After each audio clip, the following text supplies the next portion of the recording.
ବାଲେଶ୍ୱର ସହରର ମଠସାହି ସ୍ଥିତ ମୀରାମ୍ବିକା ଆବାସିକ ବିଦ୍ୟାଳୟର ନବମ ବାର୍ଷିକ ଉତ୍ସବ ଶନିବାର ବିଦ୍ୟାଳୟ ପ୍ରାଙ୍ଗଣରେ ଅନୁଷ୍ଠିତ ହୋଇଯାଇଛି।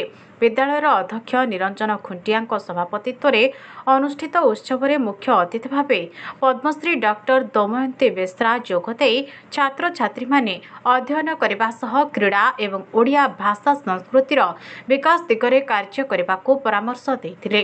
ମୁଖ୍ୟ ବକ୍ତା ଭାବେ ଅବସରପ୍ରାପ୍ତ ପ୍ରାଧ୍ୟାପକ ଡକ୍ଟର ପ୍ରଭାତ ରଞ୍ଜନ ମହାପାତ୍ର, ବିଶିଷ୍ଟ ବକ୍ତା ଭାବେ ଫକୀରମୋହନ ବିଶ୍ୱବିଦ୍ୟାଳୟର ଭାଷା ଓ ସାହିତ୍ୟ ବିଭାଗର ମୁଖ୍ୟ ଡକ୍ଟର ଦେବାଶିଷ ପାତ୍ର, ବରେଣ୍ୟ ଅତିଥି ଭାବେ ଡକ୍ଟର କୁମାର ଚନ୍ଦ୍ର ମିଶ୍ର ପ୍ରମୁଖ ଯୋଗଦେଇ ବକ୍ତବ୍ୟ ପ୍ରଦାନ କରିଥିଲେ।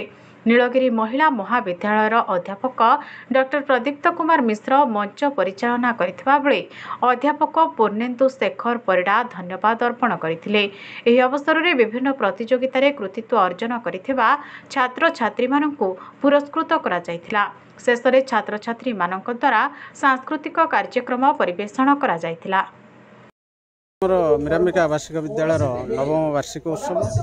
ଏହି ଉତ୍ସବରେ ପିଲାଙ୍କର ସାଂସ୍କୃତିକ ତାଙ୍କର ଯେଉଁ ଶାରୀରିକ କ୍ରୀଡ଼ା ଯେଉଁଟା ତାଙ୍କର ହେଇଥିଲା ତାର ବାର୍ଷିକ ଯେଉଁ ପୁରସ୍କାର ବିତରଣ ଉତ୍ସବ, ସାଂସ୍କୃତିକ କାର୍ଯ୍ୟକ୍ରମ ଏବଂ ଆମର ଏହି ନବମ ବାର୍ଷିକ ଉପଲକ୍ଷେ ଆମର ଏହି ଉତ୍ସବ ଅନୁଷ୍ଠିତ ହେଉଛି।